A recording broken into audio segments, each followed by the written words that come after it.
up, guys? Welcome back to the Fig Heel YouTube channel, and today we're going to be unboxing and reviewing the new Boss Fight Studio Legends of Lucha Libre Masked Republic Fanaticos Series 1. This features Penta L0M, Rey Fenix, Taya Valkyrie, and Juventud Guerrera. Now, as usual, it is brought to you by my new book, The Ultimate Wrestling Figure Checklist, available now on Amazon.com, including Prime shipping, available in full color, black and white, and let me show you, it even has these figures in there. Even though they just came out, there is a section for them, the Boss Fight Studios. Now, we're going to address all the things that are being talked about, because I've found a lot of people that are complaining about things like scale and such. There are people that don't own the figures, and I'm going to really look into that, and I have a couple figures here that we're going to compare them to and really see. I looked up their heights in real life, and on the back of each card, I'll show you it has their heights, so it's going to make it a little bit easier, and we're going to compare everything. We are going to start with Penta. Now, I think these are awesome. I understand why they went the t-shirt route for Penta and Rey. I do think the heads on them are very good, though. And they already have a regular ring gear style Rey and Pentas in the, I forget what they're called, like the ultimate style ones. But it says on the back that he is 5'11", 207 pounds, from Mexico City, Mexico, debuted in 2007, and his finishing move is the Factor Miedo. There's the pictures. Now, these cards are super sturdy, and I love, like, it's been a while since we've had figures that come with like little placards like this, so that's cool. And Boss Fight Studio has an app, which is surprising. Did not know that, but there's Penta on the card and the figure, and we're gonna look at it. We're gonna open this up right now. Super sturdy card. I'm really surprised by that. All right. So the style of this figure, I'm gonna move Rey over here now. And we'll move Hoovy. Hoovy's unpunched, which if you guys follow the channel, you know I'm a sucker for unpunched, so it hurts to open it, but you know, we gotta do investigative journalism.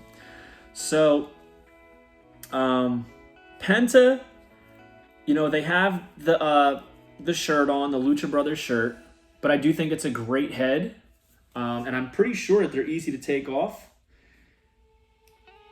He's got great detail on the tattoos. The only problem is, obviously, they're not full color. But the idea behind this figure is this is supposed to be a quote-unquote basic style figure in their universe of wrestling figures, and it's really not even a basic because the articulation is pretty great. It's like, you know, these knee joints are awesome, and they kind of click so you can really position them. The ankles, the rotating elbow. The only thing that's different is the shoulder articulation. It's a little tough, a little tight, but I mean, I'd rather have tight than loose. That's what she said. But the main things missing are the shoulder articulation right here. Kind of like a Jazzwares. That's where the bicep connects to the shoulder joint. And no ab crunch or whatever you call this, the torso joint that they use for AEW. It's like a rubberized like cloth. I don't want to call it a loincloth, but you know, the thing that he wears. Black, silver, great detail on the boots. The boots are pretty awesome. Gloved hands, the white on the bottoms of the boots, but I really do love this head because I want to show you the mask. I'm not going to remove it because it's not supposed to be removed. Oh, and there it went. The mask comes off actually. Oh, it's not even glued. So, all right, so he doesn't have the top of his head, but the mask actually comes off, which is pretty cool. You know, I mean, that's kind of how his mask is. It's not really fixed to his chin. But it's not meant to come off. It's not like it's supposed to be removable. He doesn't have the top of his head. It's really designed to fit the mask perfectly. But I guess it's just not glued on because there's no glue there. I wonder if Rey does the same. Doesn't look like it. But Penta, I like the head on this Penta better than the AEW Unrivaled Series 2 Penta. I'm not a huge fan of open mouth scans. And he's got his tongue out here. The detail on the tattoos is better, but I do think the figure is too big in the AEW universe. I think this would fit in better with the AEW universe personally. And so it says that Penta is 5'11", and I leveled the camera to make sure everything's straight. And Chris Jericho is 6 foot. So let's see. So it's a little big. He is a little too small for the AEW Jazzwares as far as height is concerned. But at the same time, I think that this is a pretty big. This is from Series 1. I think this figure might be a little big, personally. I have an Anna J here. She is 5'8". And honestly, that's about right. 5'8" to 5'11", that's about right. We have a Lince Dorado, and he is 5'7", and he is in line with Penta. So I guess what I'm trying to show here is that scale in general isn't correct across any of the boards. It's really, I do imagine it's a difficult thing to capture. So we have Rhea Ripley here, who is 5'7", and we have Lince Dorado, who is 5'7", and these are from the WWE Mattel line. And you can see that Lince is significantly taller than Rhea. I mean, I would say, like, in real life, that would probably be about an inch or two taller. So they're both 5'7". You know, it's you're never going to get perfect scale. You're never going to get perfect scale. But I guess people want it to be as close as possible, and I guess that's understandable. And in some aspects, I mean, it is correct. It's just, it's really subjective to which figures, I guess, you compare it to. Then we have Rey Fenix. Not too much detail, I guess, on the Rey. I'm surprised that they went with like red again for Rey, but I like the tights. It's a red deco on the black with like white splatter paint, and I think it looks really cool. His boots are like ribbed and sculpted. The knee pads are fixated there on the bottom half of the leg, which I think is really cool, as is with Penta. They both have the same shirt. It has their mask, Lucha Brothers, says Rey Fenix, Penta. He's got the arm sleeve on this side, the elbow pad. He's got his tattoos. And again, these are in black. They're not in color. His mask is not removable. It's like sculpted, but it's still really cool. Looks great. The red, silver on the black, and then that's hanging down the back. So this says that, sorry, I didn't read it. We have Rey Fenix, and it says that he's 5'9", 176 pounds, debuted in 2009, Mexico City, Mexico. His finishing move is the MMD. So he's 5'9", he's 5'11". Let's see. They're about the same size. In fact, I think it's honestly hard to stand these perfectly because I don't know, I suck at standing them, but let's see. So I would say that he's 5'9", Rey Fenix. If this figure is emulating a 5'9" figure, I would say that Penta's is more like 5'10", because he's slightly taller. So, very, very slightly taller than Rey. And I'm looking at that from the head. I'm not looking at the top of his mask. I'm looking at it where the head would be, the round part of the head. So Penta is a little bit taller than Rey. So listen, I mean, they're focusing on scale. They are. I mean, here's the problem, is that I think a lot of people, you know, we all expect scale to go across the board with other companies. And the fact of the matter is I don't expect Jazzwares to have Mattel figures in their design studio comparing them, because in reality, they want them to be competitive. At the same time, they want them to be their own line. That's why they have different aspects to them. That's why they don't have an ab crunch. That's why, different articulations. So, at the same time, I get it why people want them to all be exactly the same, but then I also understand why companies are a little different, because they're not exactly in the market to make figures that fit in with Mattel's line. You know what I mean? They're trying to make their own brand. Now, this is one that I was honestly, it looks great, but I was like, I'm not a big Taya Valkyrie fan, just because I don't follow her, to be completely honest. But man, this figure is incredible. This is probably, I really wanted Juventud. I think this is my favorite figure from the set. So she's got the orange, I don't even want to call that, a bodysuit. And it's identical to what they have on the card. It looks great. It says she's 5'7", so we'll compare her. Nobody's business is her weight. She's from Victoria, British Columbia. 2010 is when she debuted, and her finishing move is the Road to Valhalla. She's got her tattoo, which looks awesome, on her wrist. Forearm, I guess I should say. She's got these movable wristbands. Great head scan. Absolutely incredible. The way that they did the deco on her eyelashes really pops. Looks just like her. I think the body shape is perfect. She's got the muscular arms, the curves. I love the boots with the fur around them. Boots with the fur. She's got the knee pads. Again, I love the knee pad being connected to the bottom half of the leg. I think that's a pretty good look.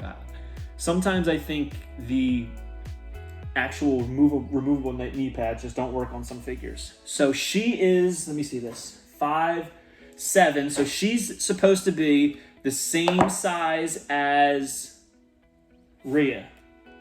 She's supposed to be the same size as Rhea, and Anna Jay is supposedly 5'8". So let's see. And here we have, if Anna Jay is 5'8", built at 5'8", and Rhea Ripley is built at 5'7", as you can see here, Rhea is significantly taller than the Jazzwares Anna Jay. Again, these companies don't make figures together, and that's just how I look at it as far as scale is concerned. So I don't ever expect them to be the same across the board. Should you expect WWE Mattel to be consistent? Absolutely. Should you expect AEW to be consistent across the line? Absolutely. Should you expect these to be consistent across the line? I think so, but intertwined, I think it's a hazy subject. But let's see. So they're both 5'7", and Taya is significantly shorter than Rhea. I'm going based off of, I searched their heights in Google. And she's also a little bit shorter than Anna Jay. So I would say the scale with AEW Jazzwares is about right. I think these scale well with Jazzwares. They don't scale well with Mattel. That's the conclusion that I'm coming to based off of this.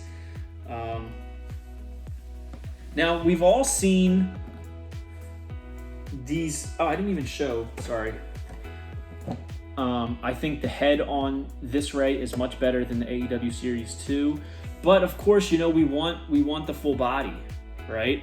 So, again, I understand why they went t-shirt, but it would have been nice to have him shirtless. However, that's additional deco. I get it. I do think these are great posable figures. I'm really digging them so far. And we're going to look at Juventud. It says that Juvi the Juice is 5'5", 165 pounds from Mexico City, Mexico. So 3 of the 4 figures are from Mexico City. His debut was in 1992, and his finishing move is the Frog Splash and the Dragon Suplex. One thing I see people saying about this is they wish that Juvi had the tongue-out head scan, and I think that would be really cool. I'm okay with the neutral head scan because I do like neutral head scans. If it's going to be a mouth open scan, I'd prefer it to be a tongue. However, like I said, I really do prefer neutral head scans. Kind of like what I said with Penta. So we're going to open this up and we're going to take a look. What did it say it was? 5'5", 5'5". So Juvi should be about 2 inches shorter than Taya in his line. So we're going to see if this line is consistent across the board. Again, I'm trying to be as transparent and, you know, honest in comparing. So let's see. So there's Juvi. I would say they're about the same. All right, so maybe he's about 5'6". If she's 5'7", standing straight up, she's a little bit taller than Juvi. I mean, it's close. It's close. It's close. I love the waist articulation on these. It reminds me of like a G.I. Joe almost, the way that it would rotate. I do love how Boss Fight does the bodies. I think this is very, very true to life of Juvi's body. You know, I hate to say it, but you see imperfections, and I think that that's important in figures, not making them all perfect, perfectly muscular, you know? So he's got the red tights. The belt on his pants is actually movable, which is interesting. I've honestly never seen that. I thought maybe it would be, so it's like a rubber belt that can be lifted up, see? Thought it would be sculpted on there. And it's got some deco on the sides. Minimal deco on Juvi. I do kind of wish that there was more deco for Juvi, because, you know, I think that we've needed Juvi for a very long time. You know, we never got the jacks from the Mexicools, but this is a great figure. I mean, I love the red, white, and blue on the mask. I think the head's really great. I think they nailed the hair. You know, it's back on that side. It looks great, draped over the back. Great detail in it. You know, I gotta say, these are really good. They're really good figures, and they're not loose by any means. I can see them great for posability because of how they can hold different positions. I mean, it's. I think they're really nice. So he's 5'5". Right, 5'5". That would mean that, let's compare him to Lindsay. Now, this Lindsay basic, you know, I tried to give a variety. You know, I have a basic, an elite, an unrivaled. This basic, I think this is way too big. And I love Lindsay, but this figure is way too big. It's overscaled as far as the WWE figure universe. So, this figure does not, you know, represent a 5'7" person. He just doesn't. But significantly taller than Juvi. 5'7", 5'5". She's 5'8". He's 5'5", and she's a little bit taller. I would say maybe her figure, you know, emulates maybe a 5'6.5" person, if it's compared to Juvi. So it's, you know, it's all comparative. Like I said, here's what I think. People are saying, oh, I can't display the boss fight figures with my other figures. You absolutely can. I think these deserve their own shelf, and that's what I'm going to do with them, because I don't really mix lines, but I don't see why you couldn't mix these lines together. It's all about who you put them with, because none of these lines are perfect as far as scale. None of them. I don't care what line it is. There's imperfections in the scaling across the board on everything, you know, like every line. WWE Mattel, AEW Jazzwares, Boss Fight. But you can't deny that these are great figures. This Penta head, awesome. The eyes, the skull paint, the detail on the mask. I love the authenticity that instead of just sculpting a mask on, they literally sculpted a head, sculpted a perfect fitting mask, so it really looks like a mask over a head. I love that. I love stuff like that. My only gripe is honestly the t-shirts, but I can't even complain about that because I understand why. These aren't mass-produced in retail action figures, so they have to, you know, make cuts somewhere, and I think that they made the right choice. I think these are great.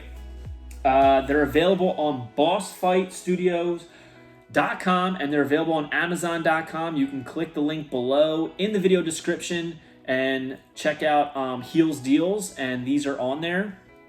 They are, I believe, $21.99 on both websites, but you get free Prime shipping with Amazon.